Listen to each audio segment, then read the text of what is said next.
So you might have been in this situation before where you're looking for a game on Steam and you're thinking, hey, this game looks alright, maybe it'll be worthwhile, maybe I'll buy it, maybe it'll be a good game. Oh shit. Early access games have this reputation, and for good reason, because at any point the developer can take the $16.99 you paid for the game, pack his bags, and fuck right off to Tahiti.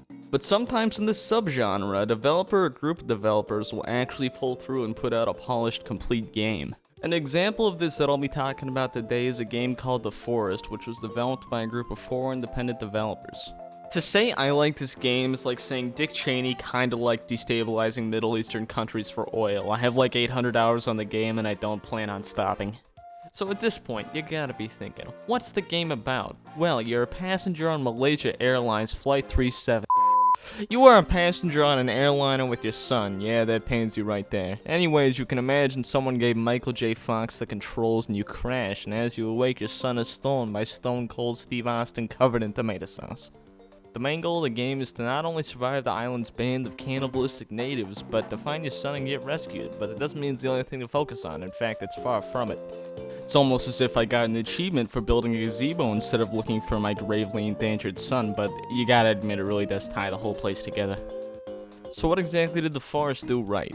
Well, let's start off with the fact the game was actually finished. Most early access games stay in this state forever and are never truly completed.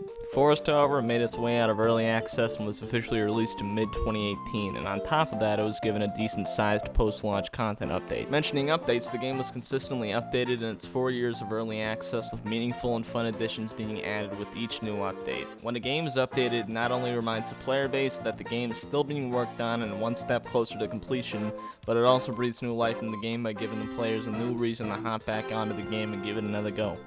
Let alone the fact that the game is stunningly beautiful. Honestly, the fact this small team of indie devs were able to pull off these graphics is astounding. Even if you don't like the base look of the game, they provide you a plethora of color gradings to change the shading of the game. The visuals really do immerse you in the game, especially in the VR version. Oh yeah, did I mention the game has VR support? Well, the VR version of the game is not only completely free with the purchase of the base game, but it also plays surprisingly well. Full hand articulation provides a whole new level of gameplay, along with the VR making the more horror-esque moments more startling.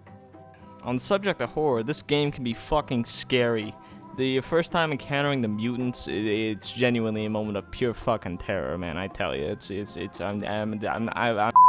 Let's talk about exploration. The island's large and diverse and can be explored greatly, along with being littered with plenty of unique locations such as the sailboat, abandoned campsites, and after a bit of exploring you might just happen upon Detroit. The island's also home to deep and sprawling caves where unique and useful items can be found, as well as greater challenges in the forms of mutants and advanced cannibals. Speaking of the natives, the cannibalistic natives are always a looming threat and you will constantly be at your toes. As well, there's an aggression meter, essentially meaning the longer you're on the island and the more natives you kill, as well as the more trees you chop down. Essentially, the more you continue to piss them off in any way, shape, or form, the more aggressive they'll become. This can result in not only more frequent attacks, but also results in tougher and faster cannibals making their way to the surface to attack you. Eventually, the mutants, usually only found in the caves, will come onto the surface and viciously attack your base.